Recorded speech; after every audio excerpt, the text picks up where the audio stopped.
of month. Hare Krishna. Thank you so much, Dhruv. Hare Krishna, everyone. It's nice to see familiar faces and some new ones. And those who are familiar know that I like cameras on. So if you can, please do put them on. It'll be nice. And yeah, I guess tradition is that before we start speaking anything about spiritual topics, we start with a quick prayer. Om Jnana-timirandasya Gyananjana Shalakaya Chakshurunmilitam Yena Tasmai Shri Gurve Namaha Namo Vishnu Padaya Krishna Prishtaya Bhutale Srimate Bhaktivedanta Swami Nityanamine Namaste Saraswate Deve Gauravani Pracharine Nirvishesha Shunyavadi Paschatya Deshatarine Jai Shri Krishna Chaitanya Prabhu Nityananda Shri Advaita Gadadhara Shivasadi Gaura Bhaktavrinda Hare Krishna Krishna Krishna Hare Hare Hare Rama Rama Rama Hare Hare. Jai, thank you very much to everyone for joining, and hopefully we can glorify Kartik month very nicely together. Just out of interest, so I know there's a lot of familiar faces, so I know you guys will be familiar with Kartik, but is anybody, and you can privately message or just put your hand up, anybody who is new to what Kartik is? Just out of interest. Okay, Rita. Okay, Pankaj, for anyone else? No? Okay. Okay. So I think I cannot do the video word. I'm new for the Kartik. Hare Oh, Krishna. nice. Thank you, Lee. Hare Krishna. Hare Krishna. Okay, so Kartik month is a very special month. Now, when we look at the calendar, the Gregorian calendar, the calendar where we have January, February, March, April, we see Kartik month is not on there. We see there's no month called Kartik. And then when you go to any ISKCON website that talks about Kartik, you see Kartik doesn't start on the 1st of the month and end on the 30th or the 31st of the month. It starts somewhere in the middle and ends somewhere in the middle.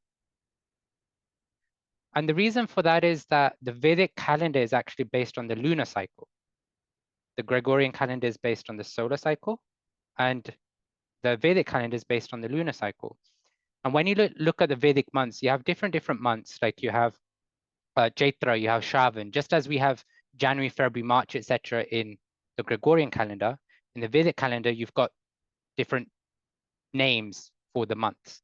And these names usually have a Vedic background, a Vedic concept to them as well, which I won't go into. But of such months, Kartik is 1 month of the 12 in the Vedic calendar. And it so happens that in the lunar cycle of 2024, it falls between the 17th of October until the 15th of November. And for many devotees, for many practitioners of the Gaudiya Vaishnav or just Vaishnav philosophy in general, Kartik month is a very much awaited month. But those of you who have read or studied the Bhagavad Gita or have gone through the Bhagavad Gita, you see that in Bhagavad Gita, in chapter 10, Krishna says, Masanam Margashirshoham.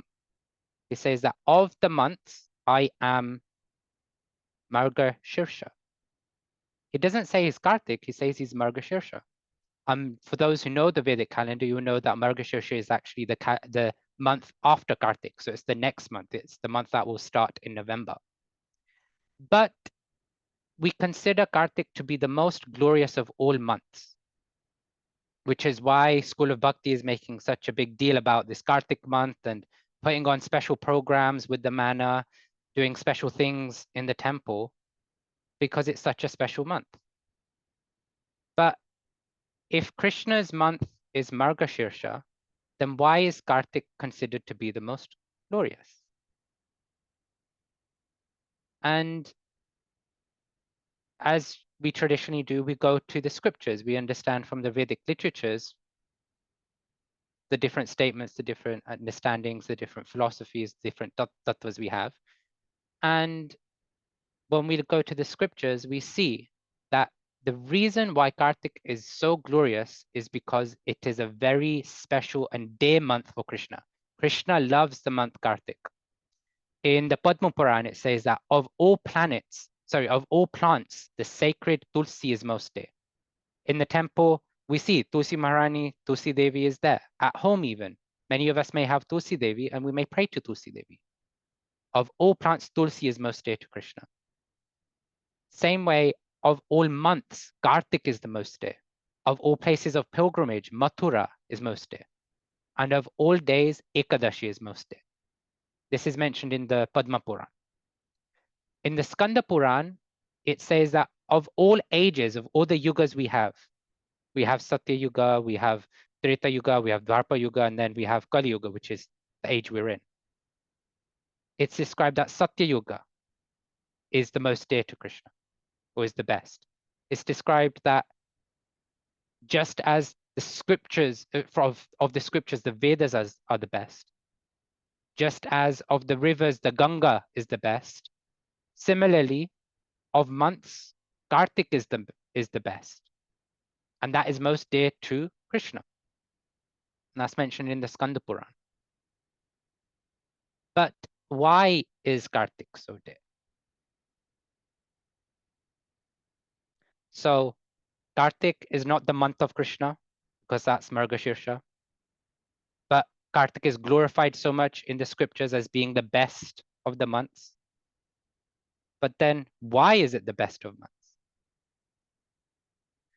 When you look at the word Kartik, we see that actually Kartik is another name, or Kartika is another name for Srimati Radharani, who is described in various scriptures as being the Ladini potency, or the potency of enjoyment, the potency of pleasure for the Lord.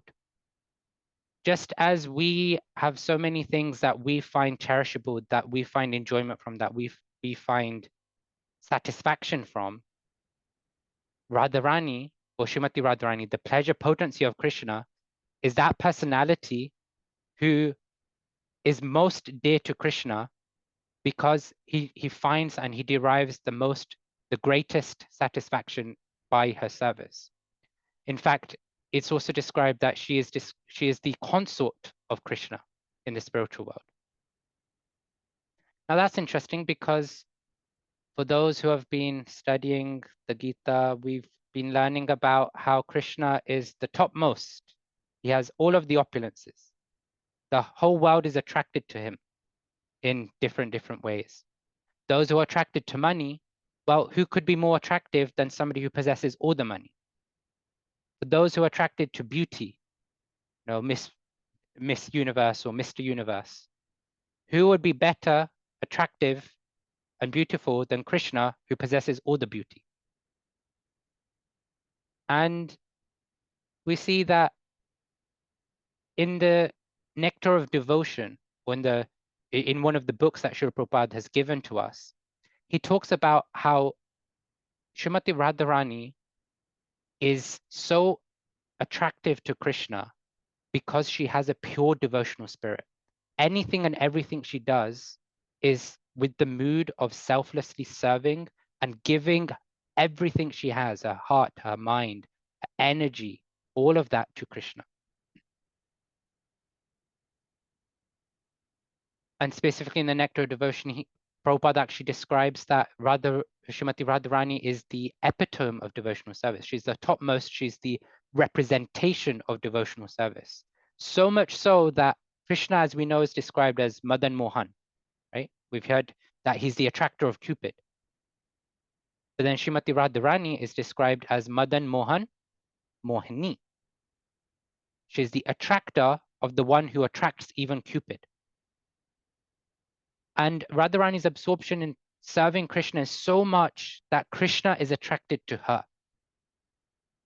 Now, if we think about it from a normal, mundane relationship perspective, we see that if we were attracted to someone, if we felt we love someone, could be a spouse, it could be a child, you know, one of our children, then we'll see that we're attentive and focused on doing anything and everything for that person, isn't it?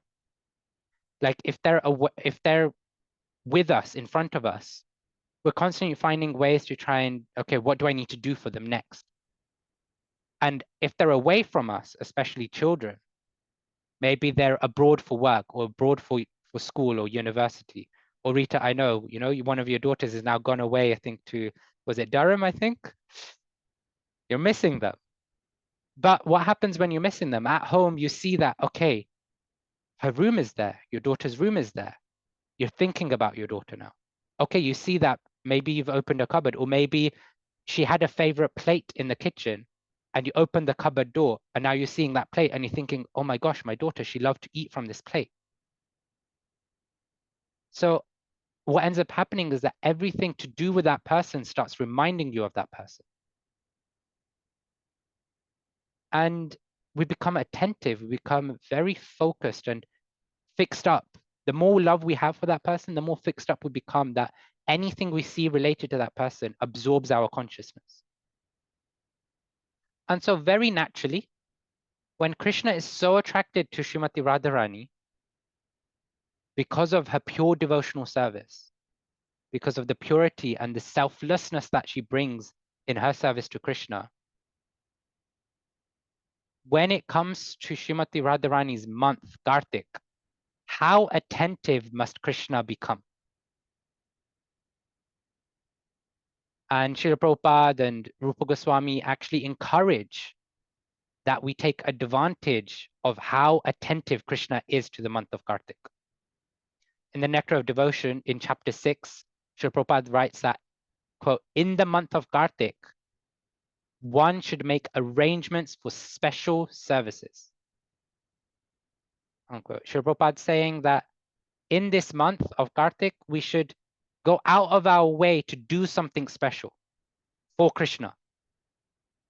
Not for our spouse, not for our children, but for Krishna, because Krishna is the one that's going to be so focused on this month of Kartik. And in many places, it's mentioned that the benefit one gets from doing any sort of service, any sort of spiritual activity in Kartik month is thousands of times greater than doing it on any other ordinary day. Now, one common way to see it is that it's like a spiritual sale. We've all been to the store where there's an item and the tag next to the item says, buy 3 for the price of 2. And what happens? You go with the intent of buying 1. You go, oh, there's a sale. Let me get 3. You go with the intent of buying 2. What happens? Oh, there's a sale. Let me buy 6. And then somehow you go with the intent of buying 3 and you end up with 12 or some ludicrous number because you're seeing that there's a sale and you want to take advantage of the sale. In the same way, we can see the month of Kartik as a special sale because Krishna is so focused, Krishna is so attentive to this month and whatever is happening in this month, that he's seeing that, okay, Rita, she's doing something special. Hema, she's doing something more than she normally does. Let me pay attention to what she's doing. Oh my gosh, she's reminding me of the devotional service that all the devotees are doing, no matter how little we do. Another way we could see the month of Kartik and how glorious it is for those of us who go to the office for work, which I think is most of us, is the relationship that we have with our boss in the office. I speak for myself when I say this, so I'm not saying that anybody else does this. But, sometimes you can be in the office and you just space out, like nobody's around. It's just me and my colleagues, just have a banter, just talk whatever we want to talk about, go on our phone, scroll Instagram, just surf the web, check out the news. But then you see that the boss is coming through the door and what happens all of a sudden? Now you're very attentive to the work. Even though your consciousness might not be in the work, you're thinking, oh, the boss is coming, let me just pretend like I'm doing some work. And so the pictures that you have open on your screen, instead of being the video from your friend's wedding, it happens to be an Excel sheet that you're meant to be working on. Oh, wow, yeah, I hope my boss hasn't logged into this session. Hopefully not. But yeah, but externally, we just present ourselves as if we're doing something, right? And then what does the boss think? That, oh, Divyambar, he's actually such a hardworking employee. He's so good. Look at him working away while all these other people are just spacing out. But little does he know that we saw that he came in, and that's why we stopped spacing out. And so we can see that in this month that Krishna is so attentive to the month of Kartik.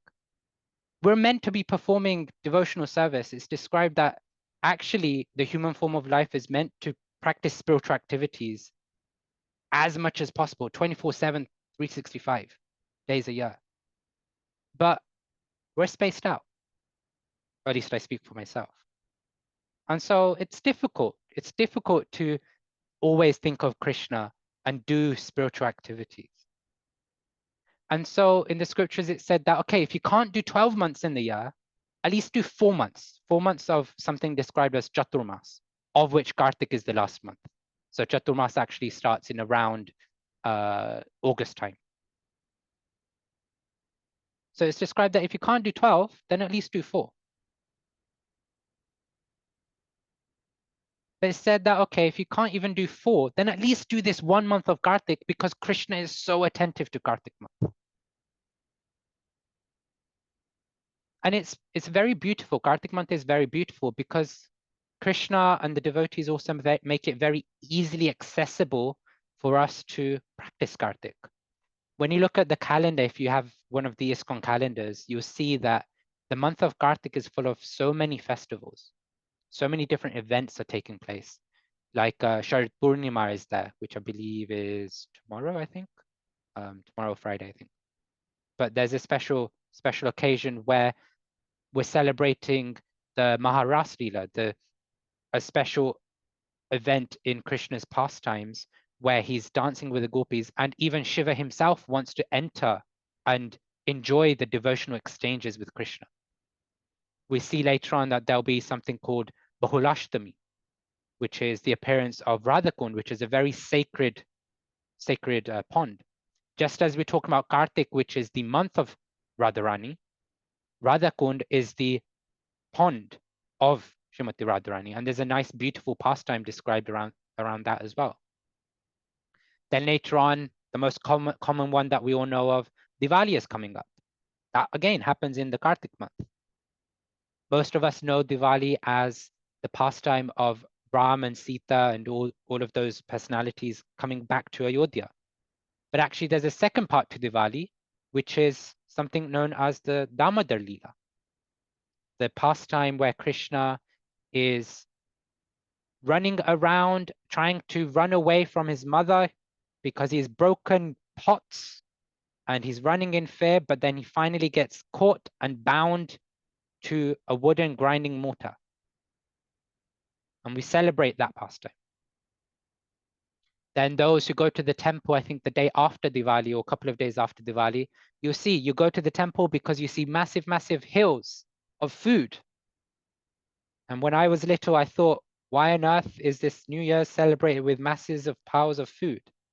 Well, actually, we find out that actually the food is offered to Giriraj, Govardhan, because on that day, the pastime of Krishna lifting the Govardhan hill takes place, where by Indra's grace, you could say, all the residents of Vrindavan came together, spent 7 days and 7 nights with Krishna.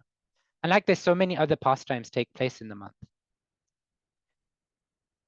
And what's, again, even more greater is that not only do the scriptures say that Kartik month is so special, not only do the scriptures explain why Kartik month is so special, not only do the scriptures and Krishna give us many meditations in the form of festivals in the month of Kartik, but the scriptures also describe various activities that we can do in the month of Kartik to enhance our devotion to Krishna, to show Krishna that, look, I'm not a spaced out employee.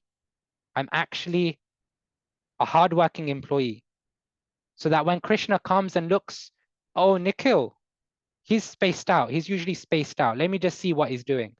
And when Nikhil is in front of the deities at home, singing kirtan on his harmonium, then Krishna can be like, I thought Nikhil was spaced out. But look at him, he's doing so much. And so the scriptures even describe what activities we can do, what benefits they give. Just as one example, it says in the Brahmakand, it says that in the month of Kartik, which is very dear to Sri Hari, one who bathes early in the morning attains the merit of bathing in all places of pilgrimage. Just by waking up and showering under the western showers of London, in the month of Kartik, we attain the benefit of bathing in all the places of pilgrimage. You don't have to spend £500-600 on a ticket to go to India. You don't have to try and find nice-ish hotels to live. You don't have to tolerate the intense heat and the mosquitoes. Just by bathing at home in the month of Kartik in the early hours of the day, you get the benefit of bathing in all the sacred rivers. Also says that anybody who offers the Lord a ghee lamp in the month of Kartik, O Brahmana, becomes free from all kinds of sins such as killing a Brahmana, and he goes to the abode of Lord Hari.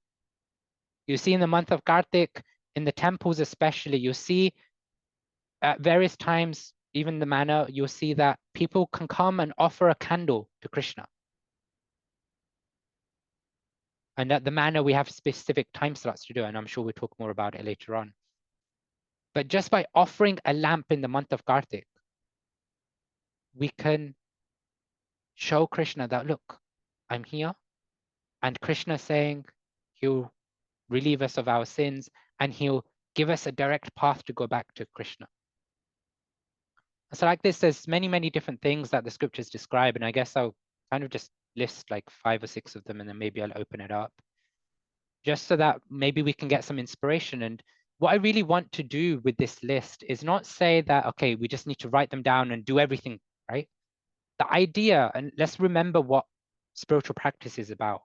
Spiritual practice, Srila Prabhupada describes ISKCON as the International Society for Krishna Consciousness. The idea is that we want to absorb our mind in Krishna. And throughout the year, throughout the many days that we live, our mind becomes so absorbed in so many different things, right? We have family, like all of us are living outside. We have family, maybe we have a spouse, we have parents, we have children. We have work, we have maybe grandchildren that we're looking after. Maybe we're studying. We have so many things. Maybe we're doing the household chores. We have so many things that our mind is constantly being pulled. It's like a tug of war in our mind. I need to do this, I need to do that, and then go the other side, this side. But just 1 month, as Krishna says, is focused on this month because it's Radharani's month. So just for this 1 month, what I want us to do is take this list and think, okay, how can I best absorb my consciousness in thinking and meditating on Krishna while I'm incorporating these activities? Like, for example, we spoke about the first item, which is waking up early. How can we not just wake up early and shower and take the benefit of showering in all the places of pilgrimage or bathing in all the places of pilgrimage, but how can we focus on Krishna in the morning? Well, naturally, we can find our bead bags and start chanting. Maybe chant a few extra rounds. Maybe you live close enough to the manor that you might be inspired to say, you know what? For the month of Kartik, I'm going to wake up early, and at least once a week, I'll come to the manor for morning program and experience what it's like to live with Krishna in the morning. Then another thing, which I just mentioned, actually chanting, right? Chanting Krishna's names, Hare Krishna, Krishna Krishna, Hare Hare, Hare Rama, Rama Rama, Hare Hare. Maybe throughout the day, we become so tired that we just want to go home in the evenings and just turn the television on and watch some Netflix and chill. But how about we think, okay, instead of Netflix and chill, what if I need some rest. So what if I just rest, sit down, eyes closed, and sit in meditation in front of the deities at home, in front of a picture of Krishna, while I have kirtan playing in the background. and just absorb ourselves in the kirtan. Or maybe absorb ourselves in chanting the holy names by ourselves, just on the beads, in front of the deities, and just each moment, just spending it, just absorbing ourselves in the holy names. Another thing that people do, and actually is highly recommended in the scriptures, is to read the scriptures like the Bhagavad Gita and Bhagavatam. In the Gita Mahatmya, which is a book glorifying the Bhagavad Gita, it's actually the glories of Bhagavad Gita, Shiva is speaking to Parvati, I believe. And he's saying in one of the stanzas, Sarva Panishado Gavo Dogda Gopalanandana Parthavatsu Sudhir Bhokta Dugdam Gitam Ritam Mahat. He says, quote, all the Upanishads are like a cow, and the milk of the cow is Lord Sri Krishna, the son of Nanda.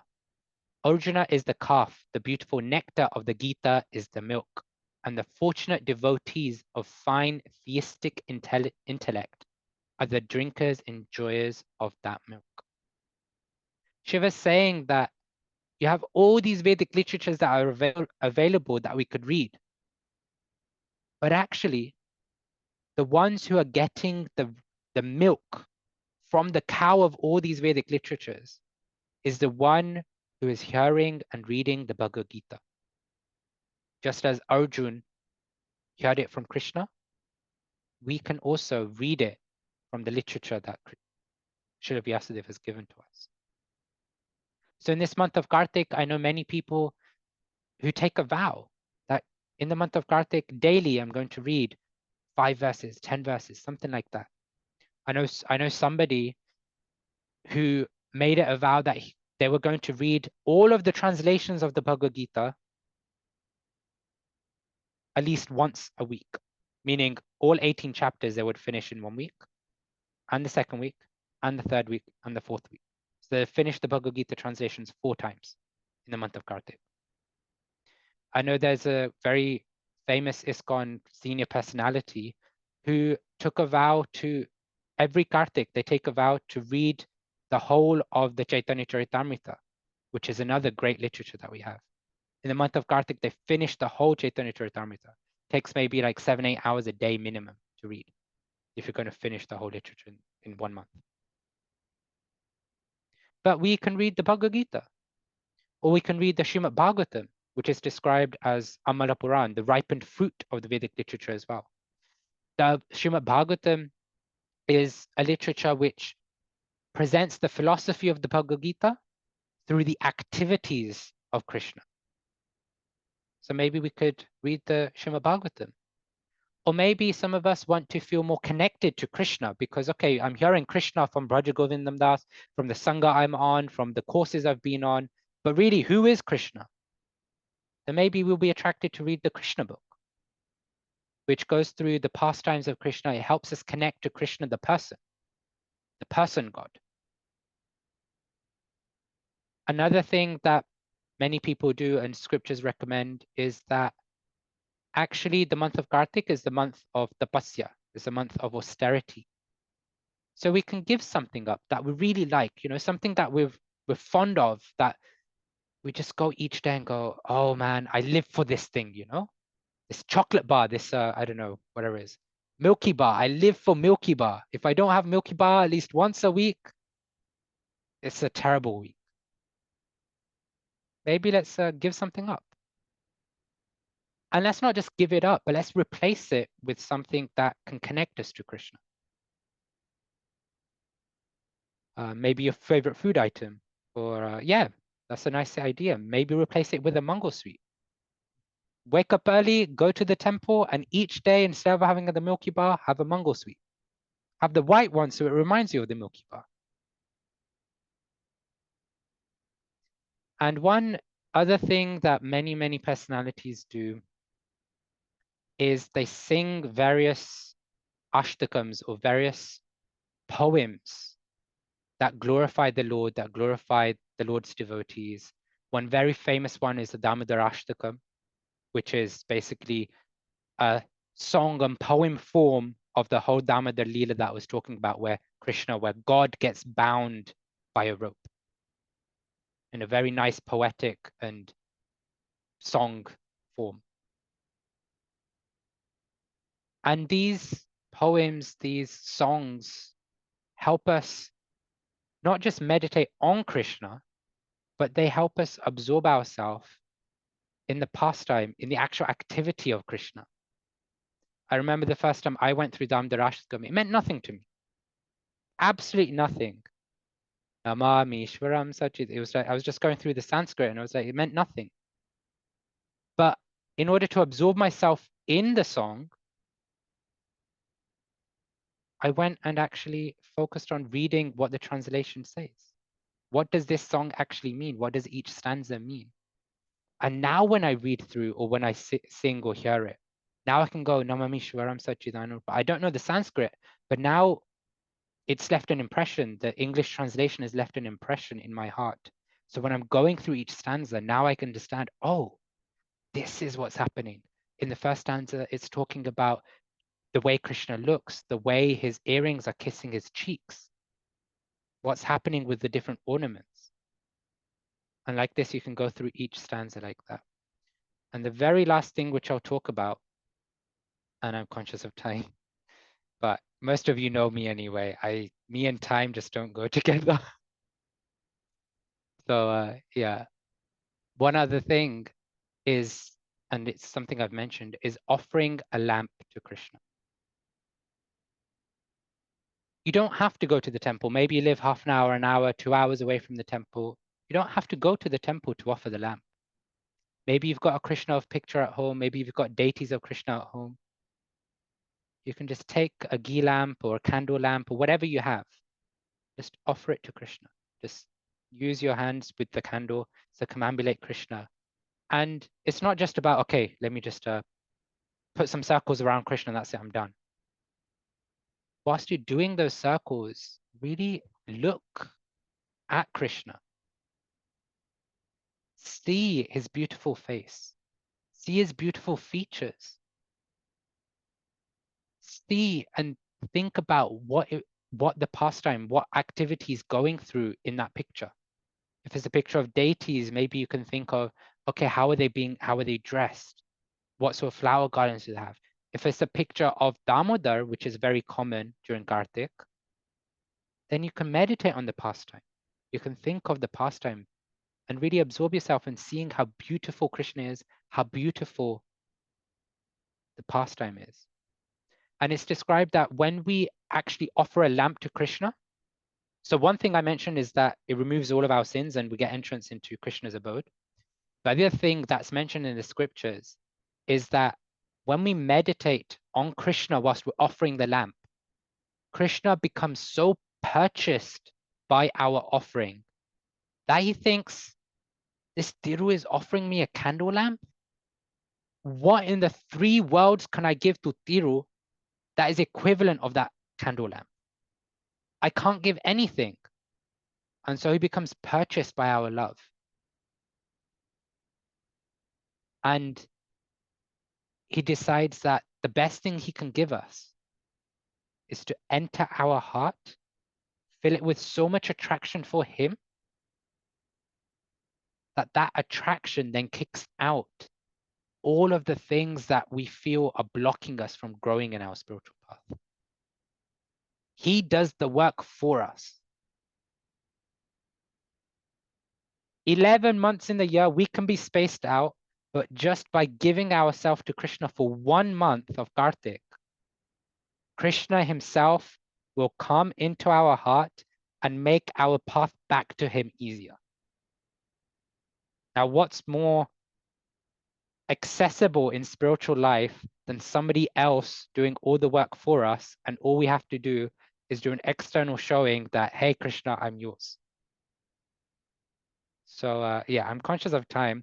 Wasn't the best of endings, but hopefully the different activities and the different festivals bring some sort of inspiration to how we can absorb ourselves in the month. Any questions, comments, or Tiru, if you wanted to go through anything?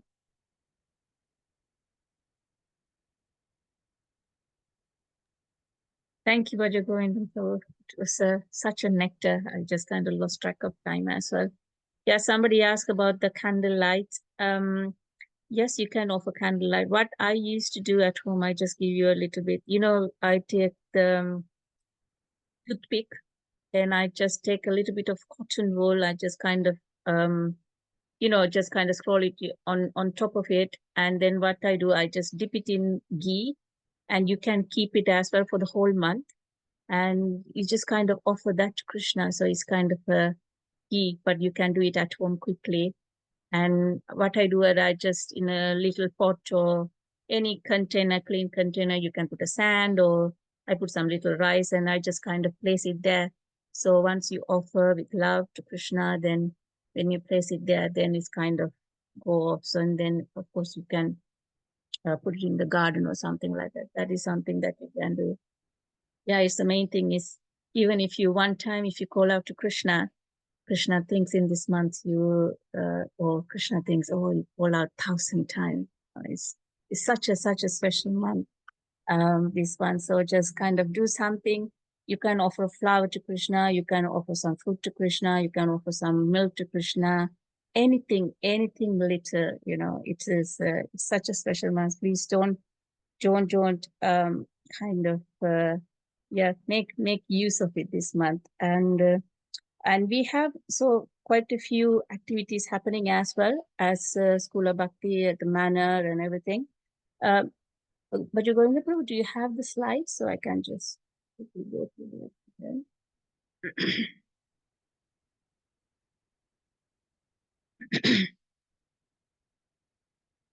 Yeah, so something is Bhajagovidam Prabhu already mentioned of month of Kartik at the temple. Daily we have a lamp offering. Of course, if you can go to the temple, it will be really nice. They sing the Damodara Ashtakam prayers in the morning, 7 o'clock, and you can offer the lamp to Krishna. And also they have it in the evening as well from 4:20 onwards. I think 7 o'clock, I think they start sing the Damodara Ashtakam prayers as well. So whenever you can, even if you can't make it on a weekday, it's not possible even for myself.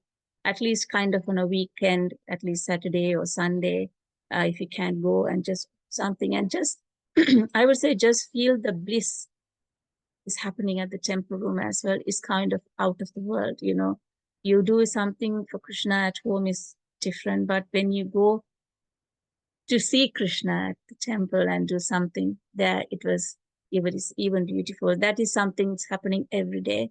And the other one is we are having some online Kartik Katha as well with very, very senior devotees. It is every Thursday starting from next week. So four Thursdays, 8 to 9 p.m.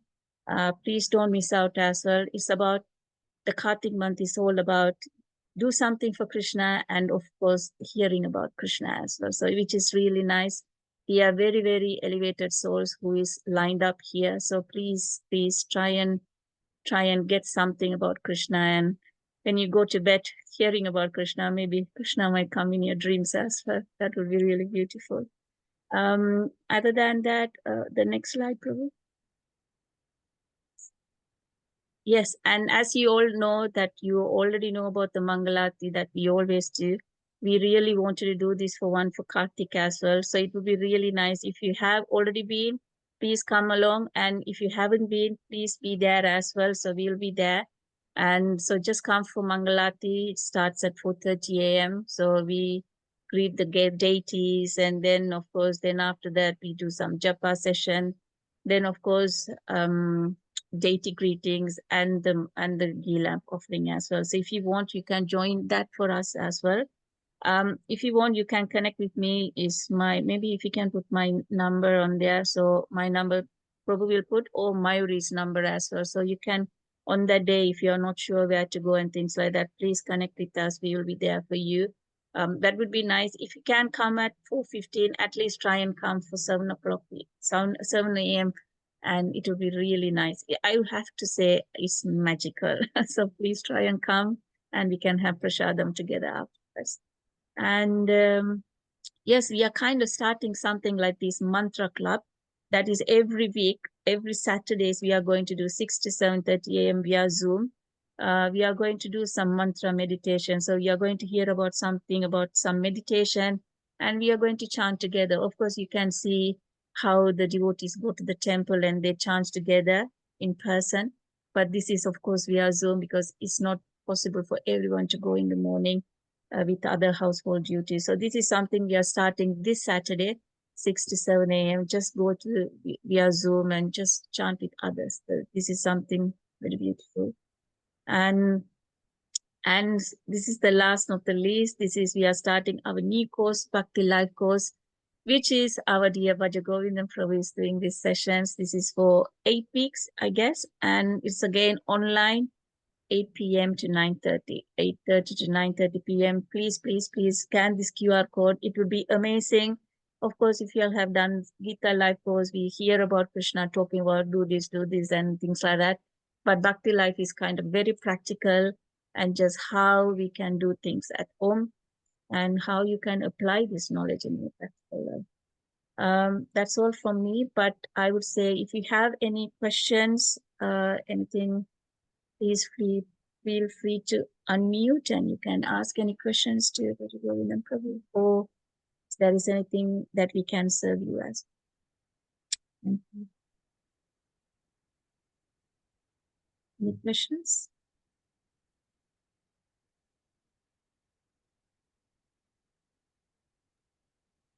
I think there's one in chat by Rupesh.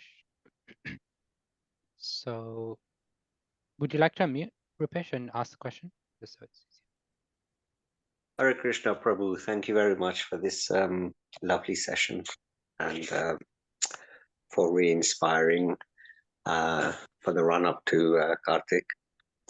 So my two immediate questions were the early hours of the morning bathing, equivalent to being like bathing in the Ganges, even in London. So what early hours is that, like just around 4 a.m. Brahma Muhurat, or is that up to a certain time, or doesn't it matter? Yeah, so it's described that the Brahma Muhurta is the most spiritually potent time period in the day. Actually, when you look at sorry, Rupesh, I don't know like where you are in terms of your journey with the sanghas. Are you part of one of the newer sanghas, or? No, just I do attend some of the Zoom and the Gita sessions and the daily Nice. Bhagavatam readings. Used to attend the temple quite a lot and serve in Radharani's bakery, but I haven't been able to much of late. No, that's fine. Okay, so you may have come across something called the modes of nature. And what we see is that modes of nature, 3 modes, goodness, passion, and ignorance, that influence everything around us and inside us. And it also influences the times of the day. And so what we see is that the early hours of the morning are actually mode of goodness. And specifically the Brahma Muhurta that you mentioned is the mode of pure goodness. So waking up at that time, showering at that time, and then performing some spiritual activities like chanting, like offering the candle, like reading, all these become so much more spiritually potent. And it helps us tap into the spiritual energy in the atmosphere when we do these activities then as well. And that's why you'll see there's a very famous saying that, and it comes from the Bhagavad Gita, that the sages are actually asleep when everyone else is awake, and the sages are awake when everyone else is asleep, because most people go to sleep at 4 a.m. whilst the sages are waking up and starting the day at 4 a.m. So yeah, if you're able to wake up during during the Brahma Muhurta, attend Mangal Arti and perform devotional activities, that is definitely the best. Thank you, Prabhu. The other question, trying to recall what I wrote. The difference between Krishna's love for the Kartik month, which I think you nicely explained. It's Radharani's month actually as well. Being the difference between his love or for Purushottam Maino, which apparently is the best or greatest month according to Krishna as well. Is that right? Yeah, it's an interesting paradox, because when you see the scriptures, they will say that this is the best, and then they'll say that this is also the best. And then it'll come up with a third thing that this thing is also the best. So from our perspective, we can see that Purushottam month occurs much rarer than Kartik month, right? Because it's every 4 years, if I'm not mistaken. Somebody can Every correct 3 me. years, yeah. Yeah. And the idea there is that, okay, it's a special month that's come, and therefore there is so much more glory in that month because it's so rare from our time-oriented perspective.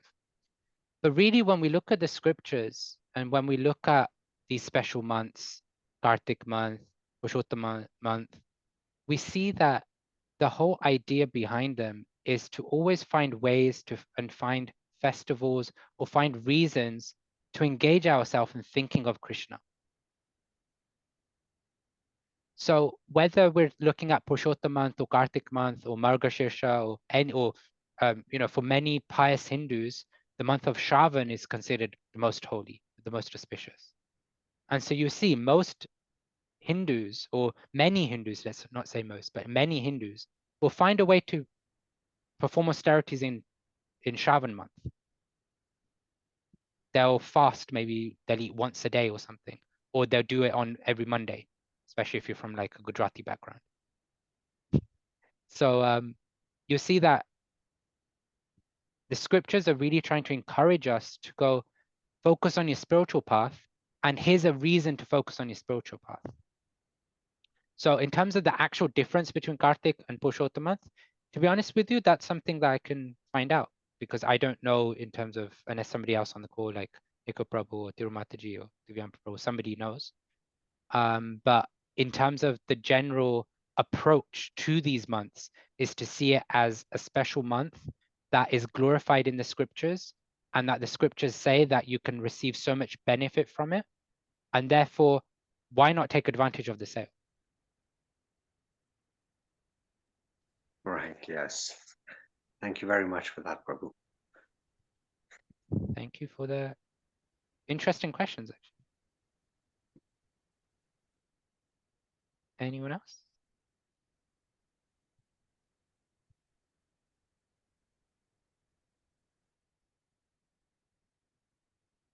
Hare Krishna Prabhuji, Dandavat All Gurus to Srila Prabhupada. There's a lot to talk about Kartik months, but in a simple way, how can I explain to children, and especially Catholic school, a group of reception class, in a simple way, like how we can talk about Kartik months, please? How can we talk about the glories of Kartik month to children? Personally speaking, the best way that I would see and suggest is connect them to the naughty friend called Damodar, who steals, then breaks things, then runs away, gets chased, gets caught, starts crying, and then gets bound up. And that is God. Yeah, to be honest with you, I guess when I serve or when I try to share Krishna consciousness with kids, for me, it's not about getting them to see how glorious spirituality is in terms of the practice. For me, it's about seeing Krishna as their friend, as their life companion and friend.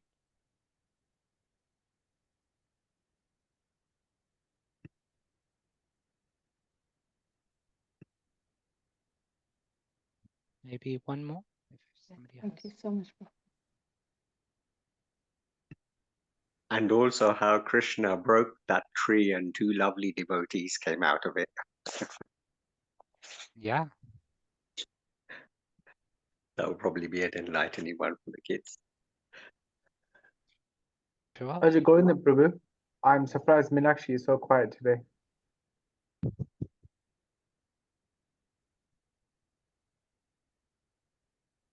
She's absorbing herself. She's preparing to absorb herself. Am I quiet? I'm always quiet. Hare Krishna.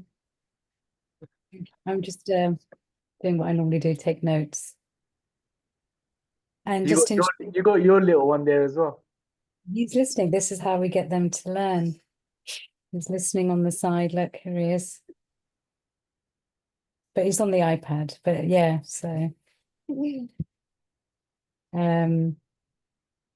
yeah, it's just good to hear from Prabhu again. Listen, I remember our lectures, and there's so much. I'm going to have to listen back to this so we can have the recording for this. That would be lovely. And also, I've got in my notes the meditation mantra on Saturday. I didn't catch the Zoom details, so if that could be shared again, that'd be lovely. Thank you. I think Zoom details, I think all of the posters will probably be shared on the groups Yeah, I was going to or, look on. or something like that. Lovely. Thank you. Okay. Floor is yours, Tirumataji. I think it's 8:56. I think, yeah, for the time now. I think thank you so much for everyone for joining us today. And we hope to see you all somewhere at the temple or in one of the sessions that we are going to do. So it would be really, really nice, and it would be really nice to connect with you all more as well. But once again, thank you, Bhajagovindam Prabhu, for coming the last minute always. Thank you so much. Hare Krishna. Hey Krishna. Hare Krishna. Hare Krishna. Hare Krishna.